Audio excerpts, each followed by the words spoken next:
we're going to start, and this is a guitar. Mine is I'm holding a classical guitar which has plastic strings.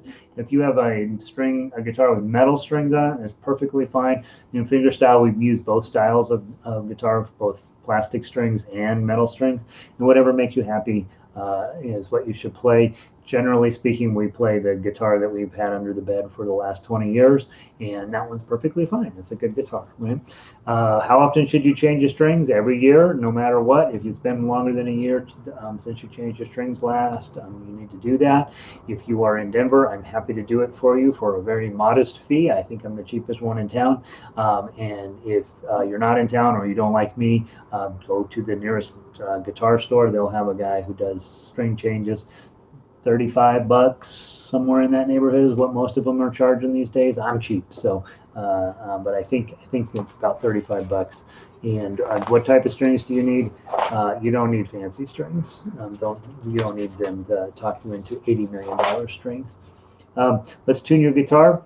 I'm going to use one of these. Hopefully you bought one of these. This is a Snark. I use the top of the line Snark. I use the very best one that they sell because I've turned out that it's just a whole lot easier in life than otherwise. You want to clip it onto the end of your guitar. And if you got one of the cheapy ones, the next time when it breaks, and it will break, get a Snark. Get the most expensive one they sell. These are about $18. They're tremendous. They have a great big screen, very colorful, high definition. Inside of it, it's got a really solid computer. They don't pay me a penny to advertise them. I just have used all of the crummy guitar tuners, and this is the one you want to own. Melissa, glad you're here. It is pretty awesome, right? I can just hit play on YouTube, and here you are. That's exciting. I'm glad you're here too.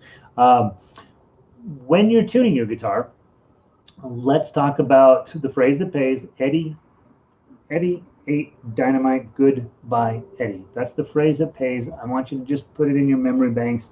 When I'm looking at my tuner here, and of course, it's very difficult to show you guys, but you'll see that the little meter goes up. I don't know if I can get that any better for you. And then we're looking to get, and it looks like on the screen the whole thing's lighting up. It's really not. What's going on is if it's too low, it's on the red side. If it's too high, it's on the yellow side. What I'm going for is the green or blue line right there in the middle.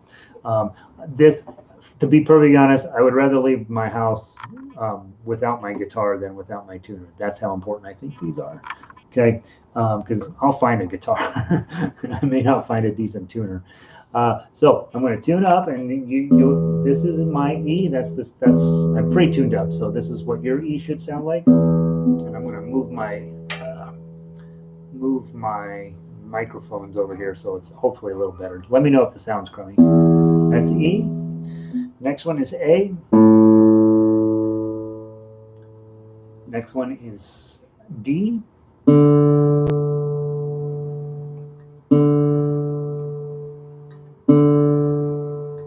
Next one is G. Next one is B. And next one is E. The phrase that pays is in your head, and it is Eddie ate dynamite, goodbye Eddie. Okay? Being in tune is one of those things that we do as string players. You tune up every single time you play. There's never an exception. I tuned up last week. It doesn't work. Okay. If you have a smartphone, and you do, and right now you're worried that there's things happening on it that you are going to pull you away from guitar. One, put the phone in the other room where you're playing guitar. Nothing is more important than this, and probably. But download a tuner on your phone as well. Those that are not accurate and they don't work if there's other noise going on in the room, but you want to have one on your phone just in case. The other thing to note with relative tuning, I don't have dots on the front of my guitar. They're on the side over here. Okay, but you will have a dot on 5 and you'll have a dot on 7. Probably will have a dot on 9, and often you'll have a dot down here on 12. Okay, those are important just to have memorized. if you're going up and down the 5th fret and you hold the 6th string on the 5th fret, it'll sound exactly the same as the one below it. If it doesn't, you haven't tuned properly. Same thing with 5. Same thing with 4.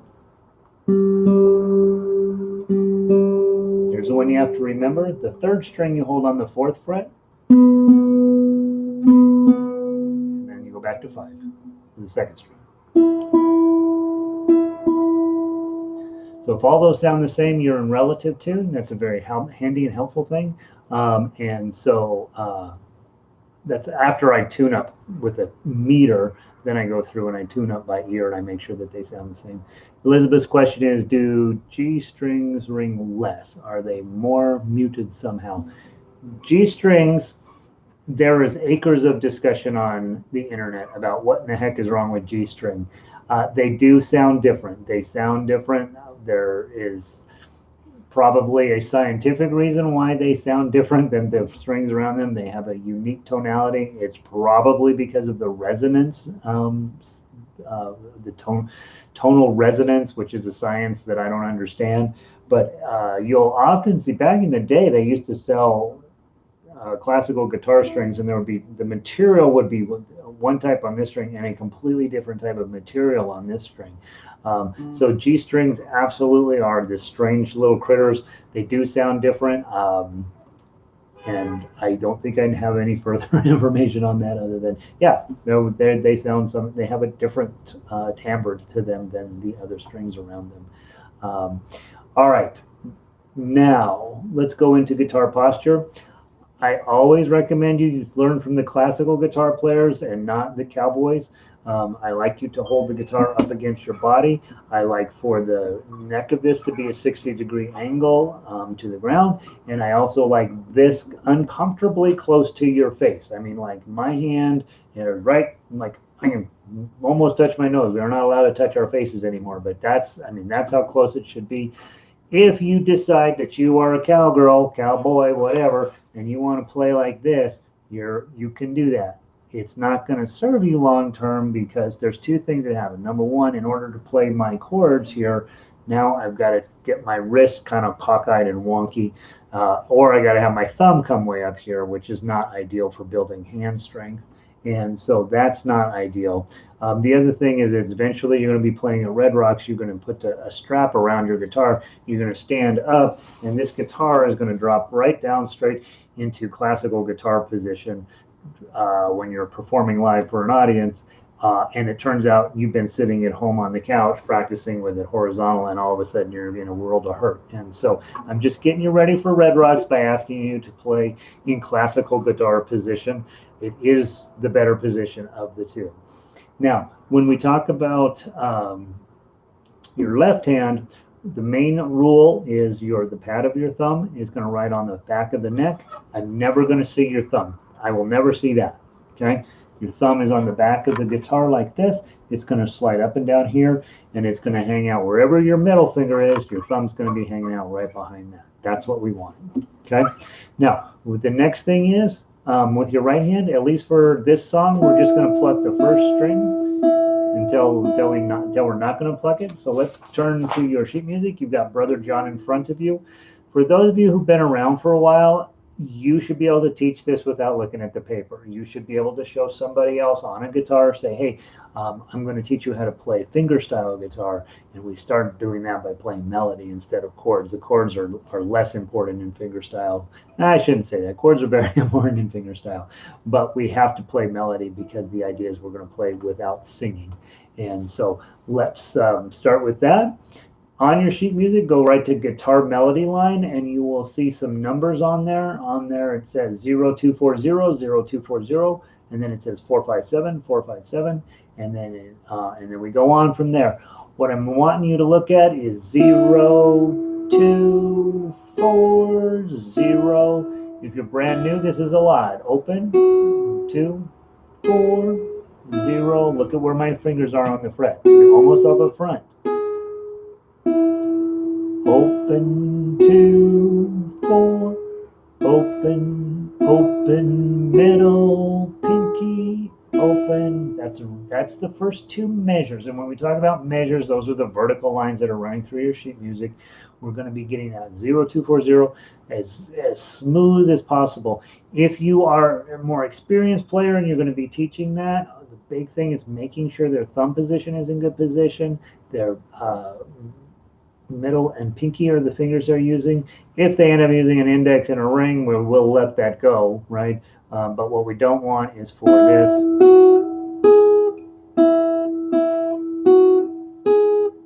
That's what we don't want, because eventually they're going to cut, especially if they have a metal string guitar, they're going to cut their finger right open right off the bat, and then that's the end of guitar playing. So is okay. At best is middle, pinky, open. And I actually wrote on the sheet music above the standard notation, O-M-P-O, O-M-P-O, open, middle, pinky, open, open, middle, pinky, open. Okay, now let's go to measures 3 and 4. You're playing a 4, a 5, and a 7. We'll begin just plucking that first string. 4, 5, 7, 4, 5, 7, index, middle, pinky, index, middle, pinky. Again, I've got my thumb in good position. It's hanging out right behind my middle finger. And what I'm really thinking about is trying to be smooth and beautiful, get the best tone out of my guitar, and not let my thumb get out of the way. Notice my hand. If you look at it from this angle, I have a nice round shape, like I'm holding a tennis ball or something. That's what I'm after all of the time as a fretted instrument player, is having this beautiful left hand position with a nice straight arm. That way I'm not causing myself any extra stress. Okay. For me, when I'm playing, my stress ends up down here in my lower back because I have a tendency to lean forward and slump down when I'm playing, and that's not ideal. We want to have good posture. Okay. So now you have 4, 5, and 7. That's both measures 3 and 4. Now let's go to measures 5 and 6. We're going to play 7 with your ring finger. I'm going to play a 9 with your pinky, back to a 7, and I'm going to go to middle finger for 5, index finger for 4, and then open. Let's do it again. Ring, pinky, ring, middle, index, open. Let's do this together. 7, 9, 7, 5, 4, open. 7, 9, 7, 5, 4, open. By the way, those of you who are thinking about teaching, this does not go near as well as it does online when I'm sitting here and nobody's giving me any immediate feedback. This usually takes about a half an hour to teach this part of the song. So, well, to teach the whole song, top to bottom, it takes about a half an hour. We're going to spend about 10 minutes on it. So if you're new and you're like, man, he's going really fast. Yeah, I am going really fast. And I don't mean to be going fast. It's just I can't see you struggling, right? So when you got a person sitting there in front of you and they're struggling a little bit, just work them through. Again, the fingering is not written in stone, but I do have the best fingering that I think written down on the paper. But if they're using multiple fingers, that's all I really care about. All right, next thing that happens in the song, measures 7 and 8. Very exciting. You get to use the second string. So it's open on the first string, open on the second string, open on the first string. Do it again. Open, open, open. Beautiful. All right, there's no better way to spend a nice day in the house than playing Brother John. Let's play it from the very top. I'm going to go crazy slow, and when we get to measures 5 and 6, I'm going to play them at half speed. 1, 2, ready, play.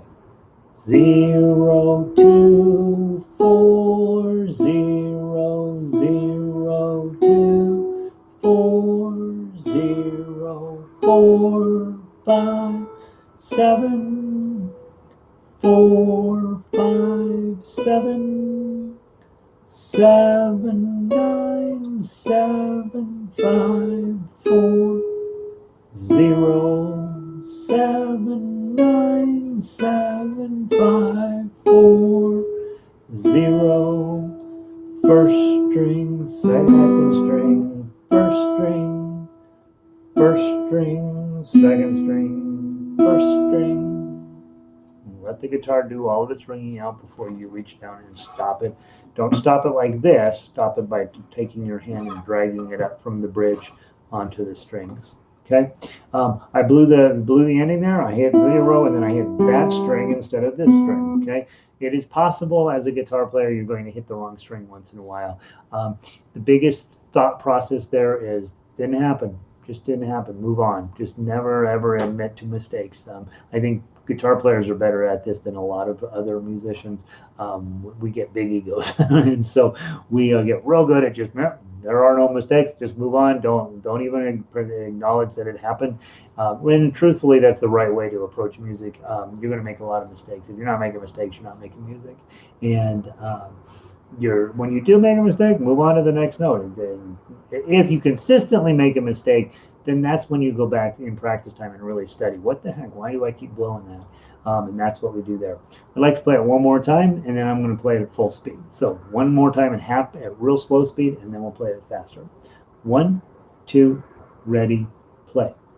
0, 2, 4, 0, 0, 2, 4, 0, 4, 5, 7, 4, 5, 7, 7, 9, 7, 5, 4, 0, 7, 9, 7, 5, 4, 0. First string, second string, first string, first string, second string, first string.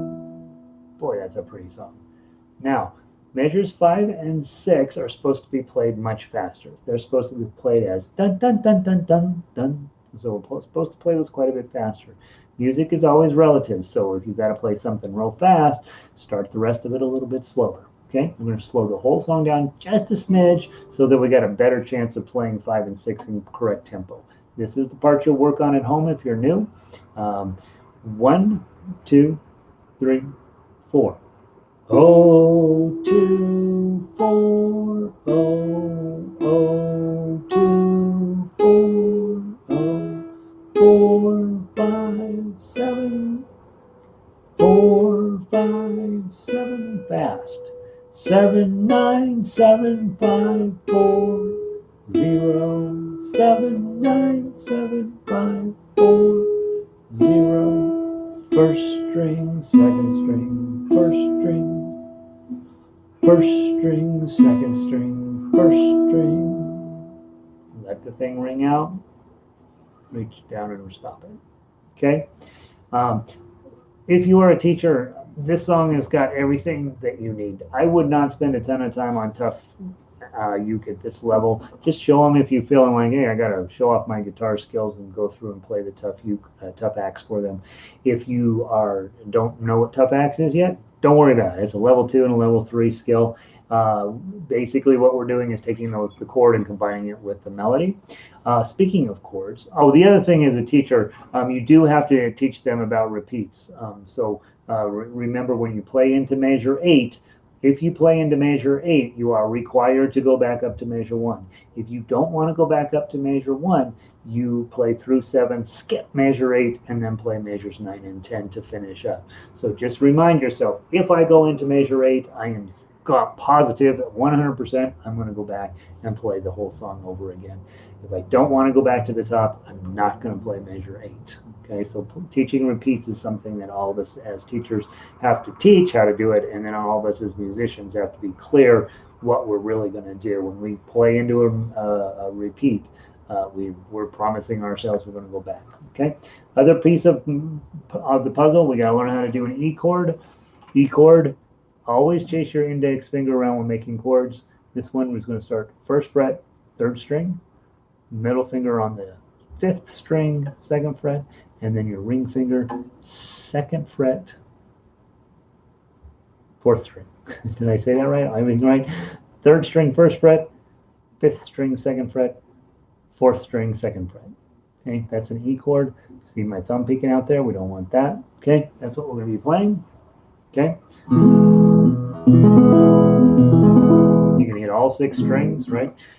Many ways to strum a guitar. Those of you who are new, 1, 2, 3, 4. you should play that way until every song sounds beautiful. Those of you who are a little more advanced and you're thinking, I want to start doing some fancier stuff, start with your 4-finger pattern. 1, 2, 3, 4. Or use the lower strings. 1, 2, 3, 4. Or a combination, thumb up here and these guys down there. 1, 2, 3, 4. That's always beautiful. And those of you who are on to getting ready to dive into conquer arpeggios, pick your 4 strings, probably root it on the E string, probably put these on the upper strings. 1, 2, 3, 4. Re, ra, jacka, re, ra, jacka. Or if that feels too low, go with your upper strings. Re, ra, jacka, re, ra, jacka. Whatever it is, you're working on taking your chord and breaking it into pieces and finding the way that works best for you. I want to just do a nice steady strum. Oh, 4th strum, 50th strum, I don't know how many on. If you want to do a lot of energy, take your index finger, go down, pad up. That's the other strum that you can do. Put your chord on.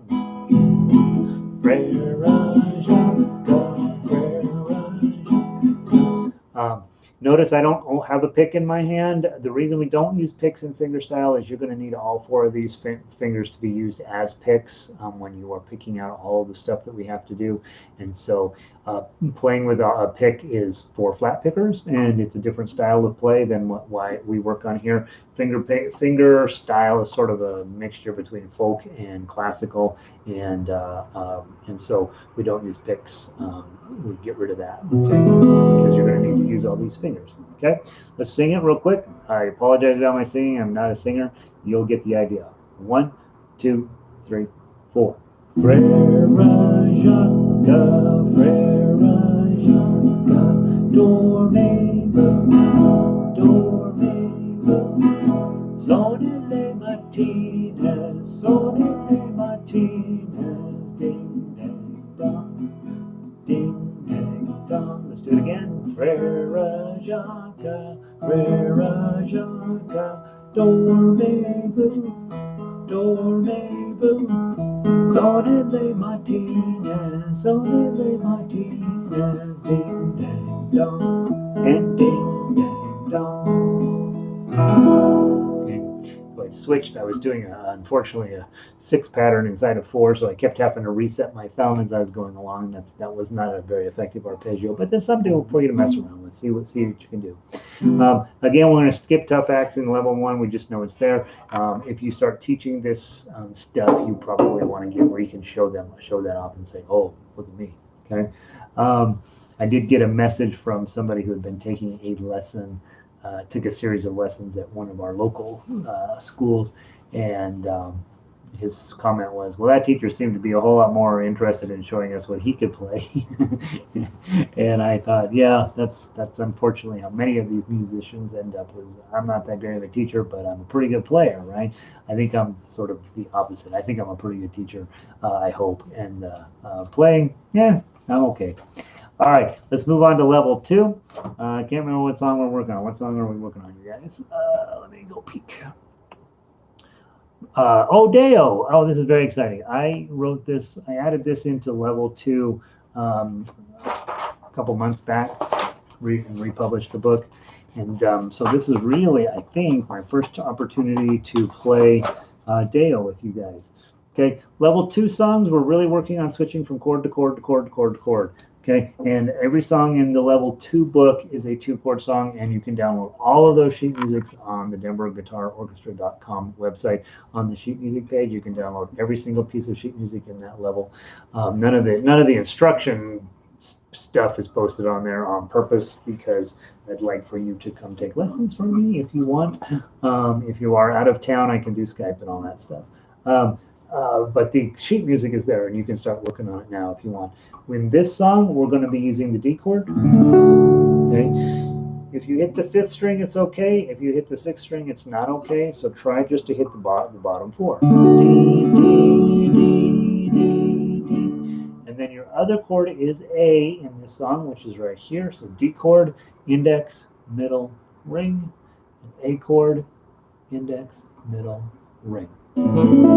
Okay, and on that one you can hit all the strings, but it's best just to hit the bottom 5. Okay. What we want to do here is D, A, D, A, D, A. I'm chasing my index finger around. Index finger, index finger, index finger, index finger. Over time, your other fingers will obey the index finger. You can spend the entire night doing this and do yourself a huge favor, because now you no longer have a problem getting back and forth between those two chords. If you're struggling, slow it down.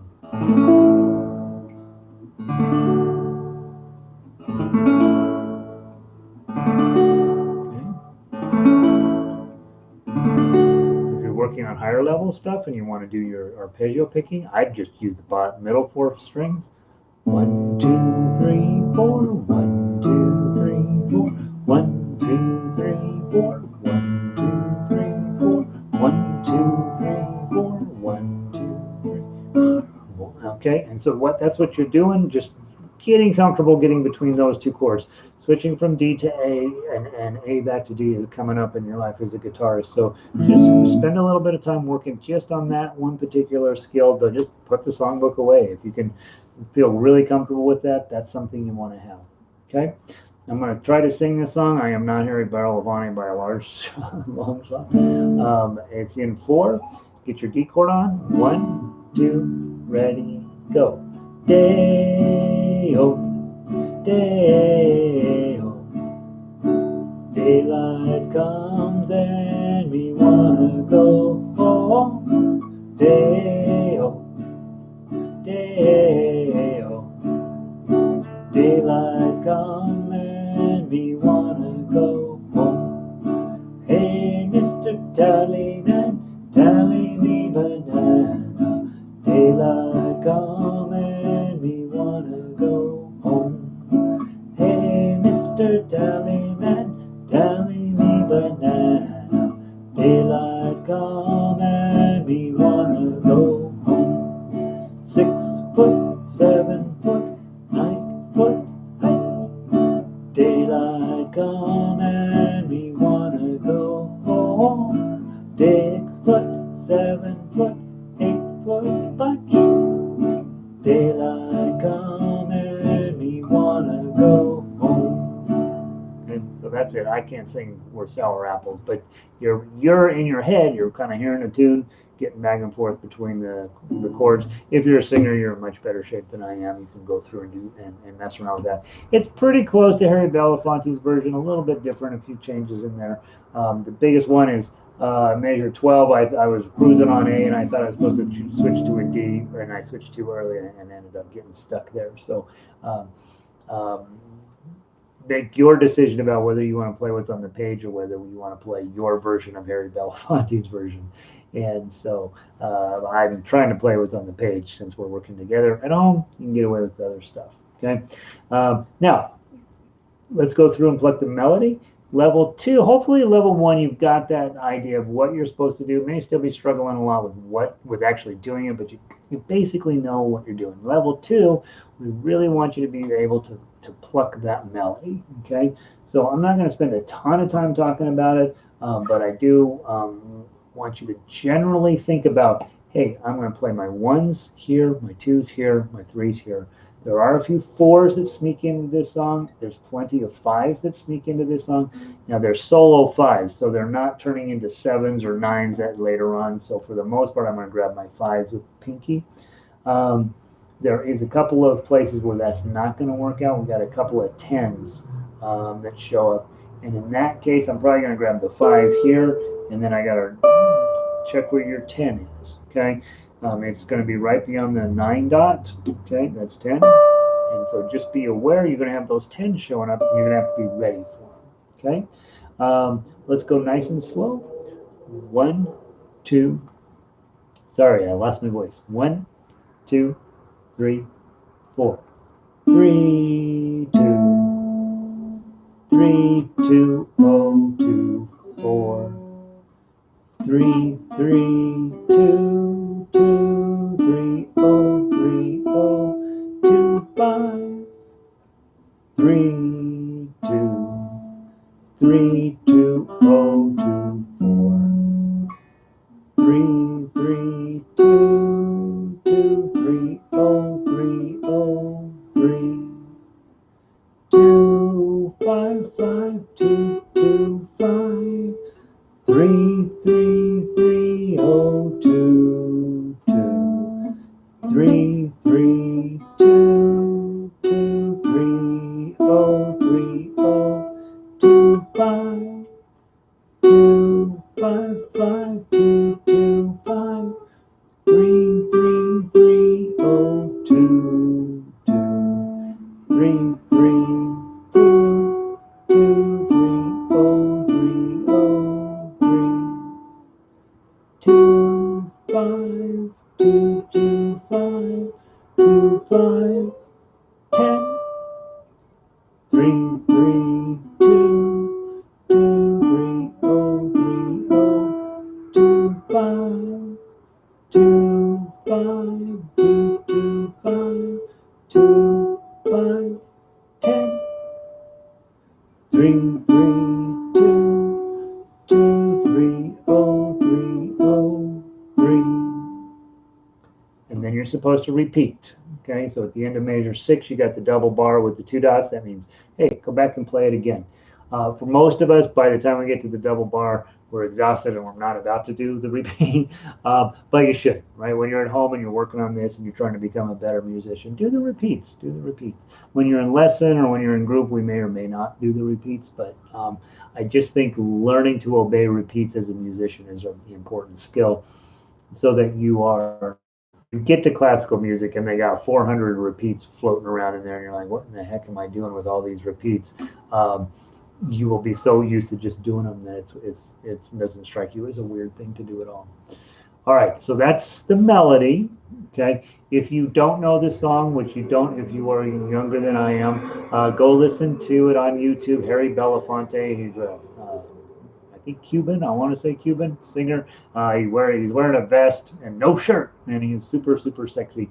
Get where you listen to that a couple of times, and then come back and play this. Also on the website, all the MP3s are all on the top of the sheet music page. You can listen to all of the songs in the whole program. There's over 100 now. I don't know, 120 or something. And if you will go and take a minute to listen to the song prior to playing it, I think that's time really well spent. In fact, I think that's more important than actually just sitting down and trying to gut your way through a song. I think listening to the song on the MP3 a million times is going to make things a lot easier for you. Okay, tough hukers, this is your moment. We're tough axers, I should say. We're going to play the fingerstyle arrangement. We're going to go nice and slow. I may stop and talk about a few things along the way, or maybe not. Who knows? Okay, let's get your D chord on. When you're in fingerstyle, we always start with the chord. I'm going to play just thumb down because that's where I think everybody starts, where I think guitar actually sounds beautiful. If you're next level player, get your claw on. You're going to be picking the strings, right? Doing this kind of thing. Most of this song is going to be hanging around the middle strings, right? But when it goes up to higher strings, you might be bringing your thumb, maybe bring in your ring finger. Generally, we don't play with the pinky finger when we're in claw, so be thinking about that. If you have 5 notes and only 4 fingers, you usually drop one of the lower notes and do that. Or you might toss in a strum pattern there. Whatever works to make the song come together as your song, not just Harry Belafonte's song or Gary's arrangement of the song, but that you have thought through the best ways you can play it as a player and turned it into something that's meaningful and beautiful for you. And that's what we're after. Okay, I'm going to thumb down it.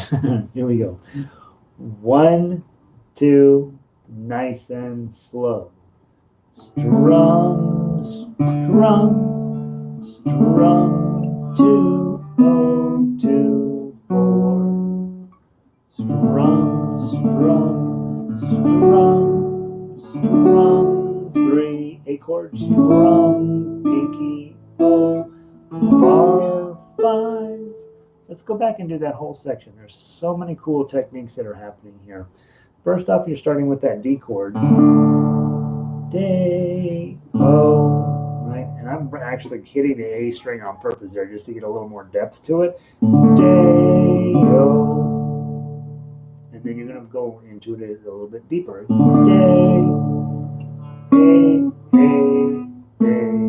A-O. Getting your pinky over on that 4 is critical, right? And you want to use your pinky. You don't want to run your ring finger over there. It's going to not serve you down the road.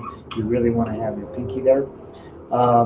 The next thing that comes up and measures 3 and 4, D, D, D, 3, and then you're going to switch that A chord, bum, add your pinky, and then you got to get this bar chord on,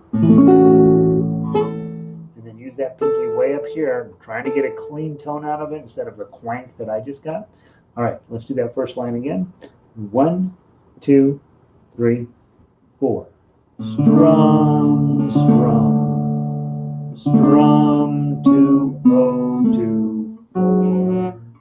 Strum, strum, strum, strum 3, A, 3, O.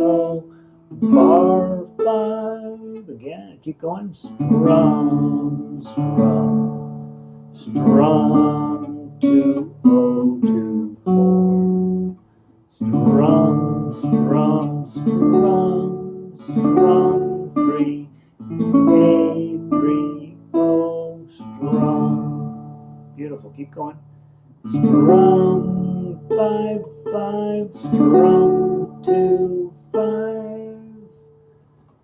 Bar on 2, ring finger on 3, keep going. Strum 3, 3, O, A, 2. D chord. Strum, strum, strum. Strum 3, A chord, strum 3, O, bar 5, measure 13, strum 5, 5, strum 2, 5, bar 3, 3, O, strum 2, strum, strum, strum, strum 3, strum, pinky, O, strum, strum, 5, strum, 2, 5, strum, 5. Grab 10s and 11s up there. Strum, and then let that ring. That's really beautiful. Keep going. Strum, strum, strum, strum 3, strum 3, O, strum 5, D 5, strum 2, 5, strum 5, strum, strum, strum, strum 3, strum 3, O, D, and then finish up with the D chord. Let your guitar ring. Don't let up on your chord till you decide to stop it with your hand. Okay? All right. Didn't play it at speed anyway through there, but the song works. Your job now, go back through, play it at a much slower speed so that you can get through it and it sounds beautiful. Okay? All right, beautiful. Phew, that stretched me out. All right, let's go on to the last song of the day, which is Colorado Trail, one of my favorite songs. If you are from Colorado, you don't know this song. I don't know why. If you're from anywhere else on the planet, you don't know this song. If you are a cowboy, it is in every single old-fashioned cowboy song book, and I don't know why, and none of us know it.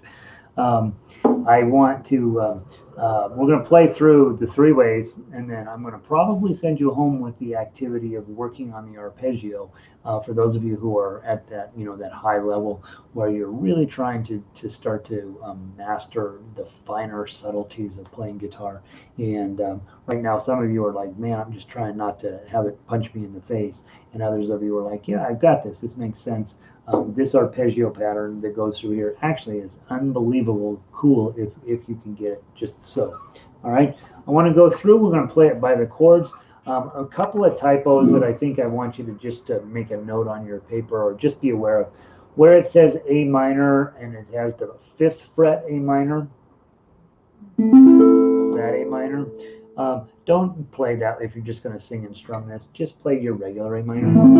Okay. This one is for the tough line, and that's why I put it there. But since then, I decided that it's silly to put a harder chord in the chords. The tough guitar players, they get that. They know what to do there. They don't need that diagram there. So just grab a regular A minor when you're singing and strumming this. And otherwise, everything's great. One of my good buddies, Bob, says, I don't like your version of this. It's too sad. He says, I like playing it with all major chords. And so just be aware, there are more than one version of this out there.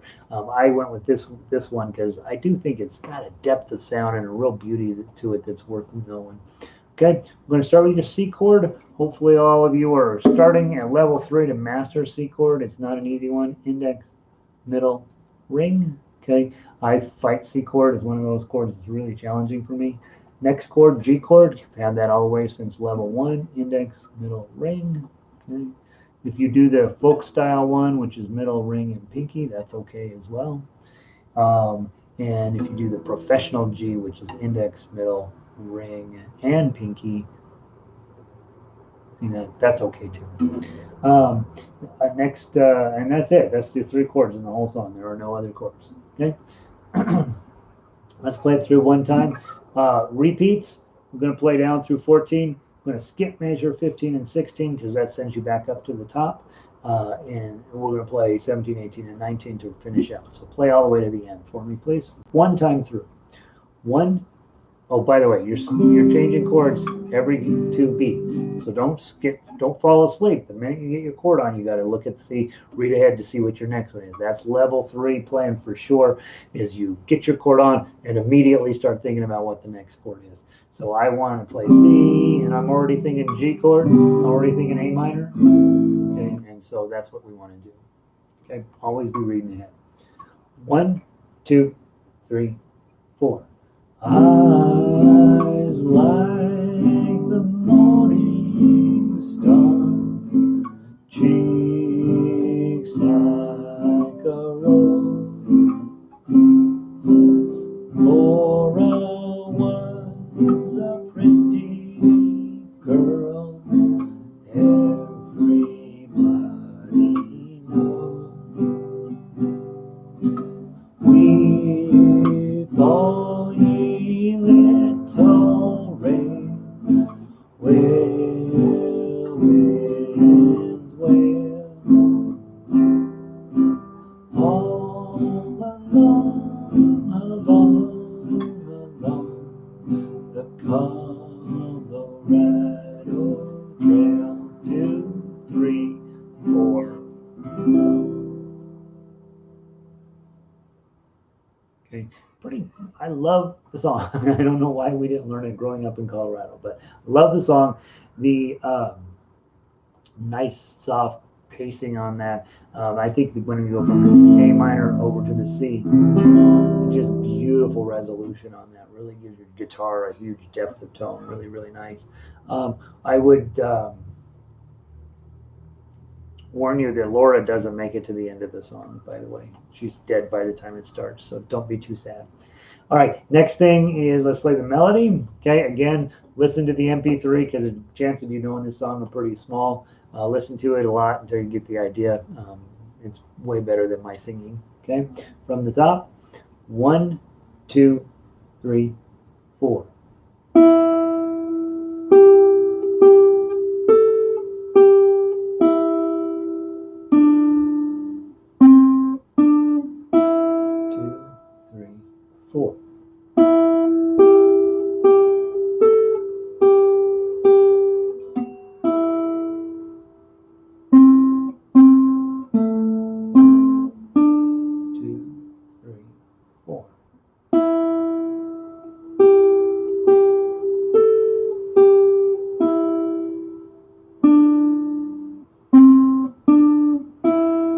Third position.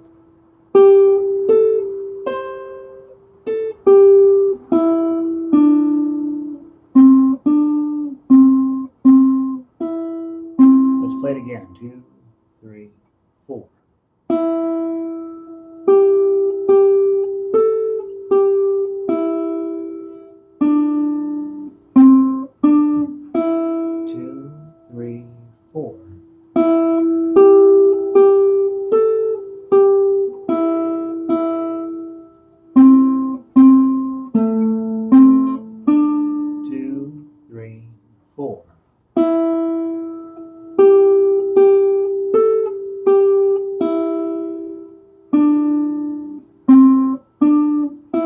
position.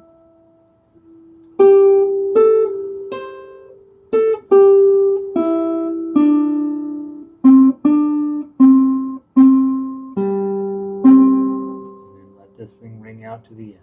Okay, so I didn't tell you, but I went ahead and jumped to the second ending. Just a tiny bit of variation in the melody there. Instead of Colorado Trail, it would Colorado Trail. The only challenging part there, when you get to measure 13, you really want to slide up to that third position. That gives your ring finger on 5 and gives you a shooting chance of getting your pinky up there on 8, 5, 3 to come back. Other than that, pretty straightforward melody. Really pretty melody. Poor Laura. All right, tough jacks. 1, 2, 3. Starting with your C string or C chord. Duh. At this level, and probably starting to make some sense of tough acts, you're sort of accepting that that's how you want to play for the rest of your life. If you were a singer, chords and singing are fine. If you were playing in a guitar orchestra or playing all duets, playing melodies, probably just fine. But most of the time, nobody likes guitar players, so we end up by ourselves a lot. And we need to be able to do the whole job ourselves, and that's where your tough acts comes in. We don't typically play it as a group thing, but I do want you to see about playing with me and seeing how you're doing. You know, compare yourself to me and see if this is coming along for you. Okay, I'm going to go real slow. I do want to warn you, when you get to measure 13, you have a bar on 5, a ring on 7, and a pinky on 8. It's really a tough moment. Bar on 5, ring on 7, pinky on 8. I'm going to try like heck to get it on in time. That section, you may notice I'm slowing down because it gets super hard. That's not ideal. That's not what you want to do, and it's certainly you can't do that when you're playing with others. But when you're playing solo guitar, you might get away with it. Okay, from the very top, I'm going to go slow so we have an opportunity to win. 1, 2, 3, 4.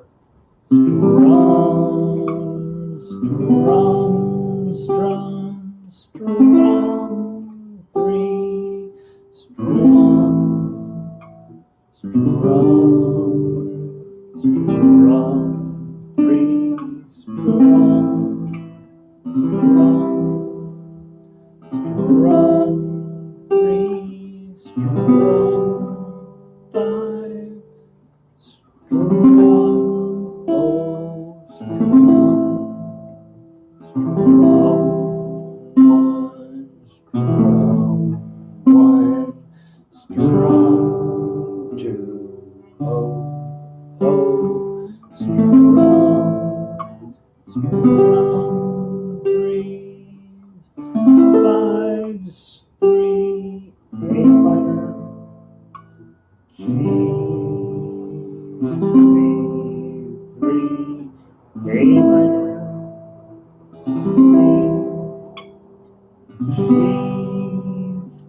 Second ending.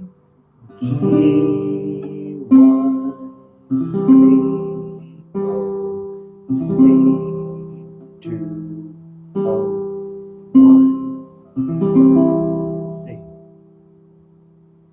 Okay, so I was all worried about this moment.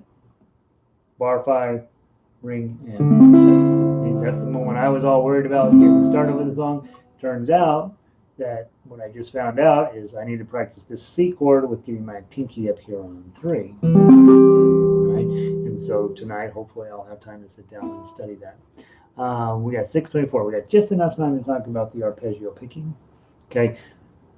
This is really level 1400 stuff, right? This is the top level when we take all of the important pieces, put them together, we throw out the things we don't need. We absolutely are trying to get a note on every single eighth note. That's true fingerstyle playing. When we are busy from the minute the song starts till the minute we're done, we don't ever let our audience rest. We just throw eighth note after eighth note after eighth note after eighth note at them. The other nice thing about this arpeggio pattern is I went through and I put a caret above every single note that you need to play a little bit louder than the notes surrounding it. So you're going to grab the C chord just like you always do. And with your right hand, you're looking at, all right, I don't really need to play anything other than these first four strings. Once in a while I'm going to jump third out of five, so my thumb is going to do that job. And I don't like playing with my ring if I don't have to, so I'm probably going to play it with these two, index and middle, as much as I can. And the first measure is you're going to play that 0 louder. And then you're going to play 101. And then you're going to hit that 3 louder. You got to lose your index finger to get the O. You got 2 5s. 3, you got a couple, I scratched out mine. I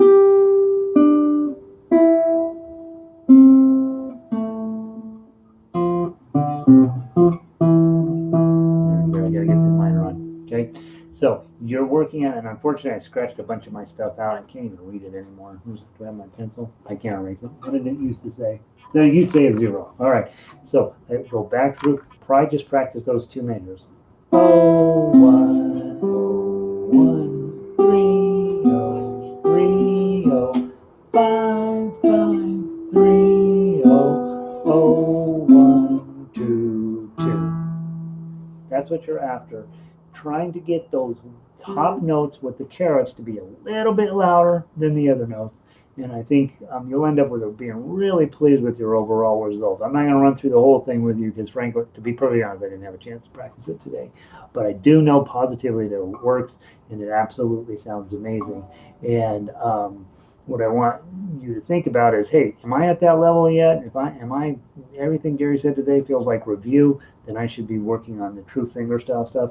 Colorado Trail and Play Zero d'Amour in Book 3 are the songs that I got true, honest to gosh fingerstyle arrangements where you're just busy as all heck through the whole song. Sounds pretty good, makes you sound like you're really legit, and again, it really prepares you very well for that final jump into classical guitar if that's where you want to go, where you're just really busy over here. I think that's probably enough for today. You guys have any questions, comments, concerns, any of that sort of stuff?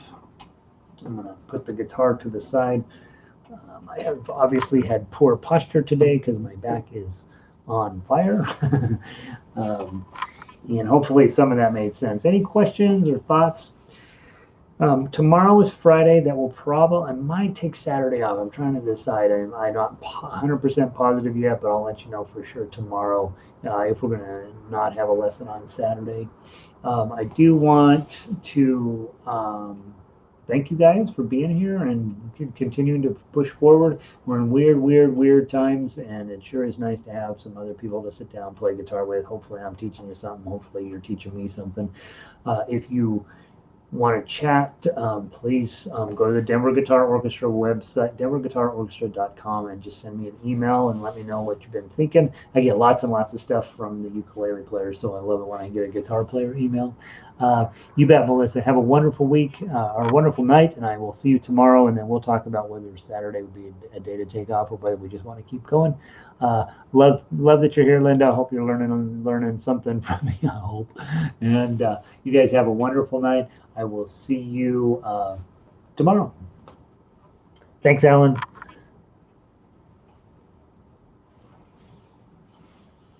All right.